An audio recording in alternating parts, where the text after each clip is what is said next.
दोस्तों, आज की कहानी है बेटी के चरित्र पर माँ को हुआ शक। कहानी अगर पसंद आए तो वीडियो को लाइक एवं सब्सक्राइब जरूर करना। 3 दिन हो गए स्वाति का फोन नहीं आया तो मैं घबरा उठी। मन आशंकाओं से घिरने लगा। वह प्रतिदिन तो नहीं मगर हर दूसरे दिन फोन जरूर करती थी। मैं उसे फोन नहीं करती थी यह सोचकर कि शायद वह बिजी हो, कोई ज़रूरत होती तो मैसेज कर देती थी, मगर आज मुझसे नहीं रहा गया और शाम होते होते मैंने स्वाति का नंबर डायल कर दिया। उधर से एक पुरुष का स्वर सुनकर मैं चौंक गई और बोलिए, आप कौन? तभी जल्दी से फ़ोन तुरंत स्वाति ने ले लिया, मगर मैं उससे सवाल किए बिना नहीं रह सकी। फ़ोन किसने उठाया था स्वाति? माँ, वह रोहन था, मेरा दोस्त, स्वाति ने बेहिचक जवाब दिया। मगर तुम तो महिला छात्रावास में रहती हो ना, क्या वहाँ पुरुष मित्रों को भी आने की इजाज़त है, वह भी इस वक्त? मैंने थोड़ा कड़े लहजे में पूछा। माँ, अब मैं हॉस्टल में नहीं रहती, मैं रोहन के साथ रह रही हूँ, उसके फ्लैट में।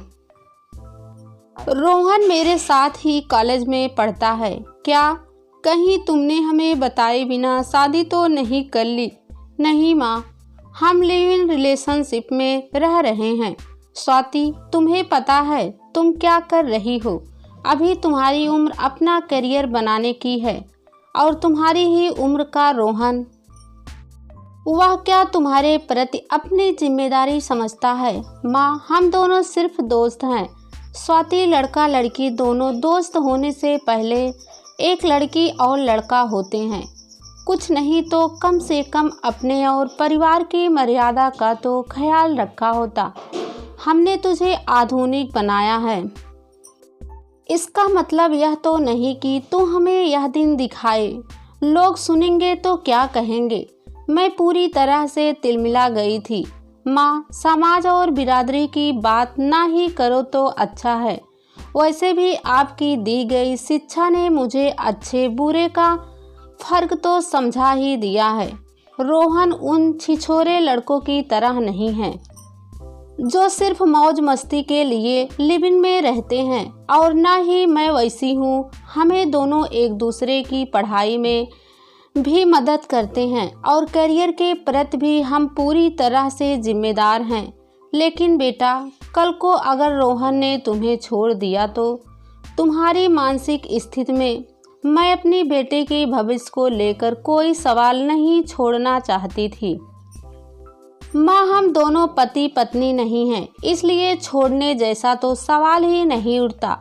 और अगर कभी हमारे बीच में कोई प्रॉब्लम होगी तो हम एक दूसरे के साथ नहीं रहेंगे और उसके लिए हम दोनों मानसिक रूप से तैयार हैं। स्वाति पूरे आत्मविश्वास से बोल रही थी। और यह तुम दोनों के बीच बने दैहिक संबंधों के कारण मैंने हिचकते हुए सबसे मुख्य सवाल भी पूछ ही लिया। यह महानगर है माँ, तुम चिंता मत करो। मैंने इसके लिए भी डॉक्टर और काउंसलर दोनों से बात कर ली है। अच्छा, तभी इतनी समझदारी की बात कर रही हो। ठीक है, मैं भी जल्दी ही आती हूँ तुम्हारे रोहन से मिलने। सबसे बड़ी समझदारी तो आपके संस्कारों और मेरे प्रति आपके विश्वास ने दी है। मगर एक बात आप लोग भी याद रखिएगा माँ, आप उससे सिर्फ मेरा दोस्त समझकर मिलिएगा, मेरा पति समझकर नहीं। स्वाति से बात कर मैं सोफे पर बैठ गई। स्वाति की बातें सुन यह महसूस हो रहा था, बचपन से ही बच्चों की जड़ों में सुसंस्कारों और मर्यादित आचरण का खाद पानी देना हम माता पिता की जिम्मेदारी है।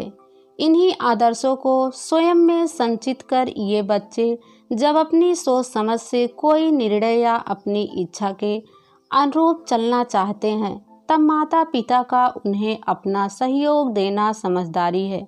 स्वाति के चेहरे पर अब निश्चिंता के भाव थे।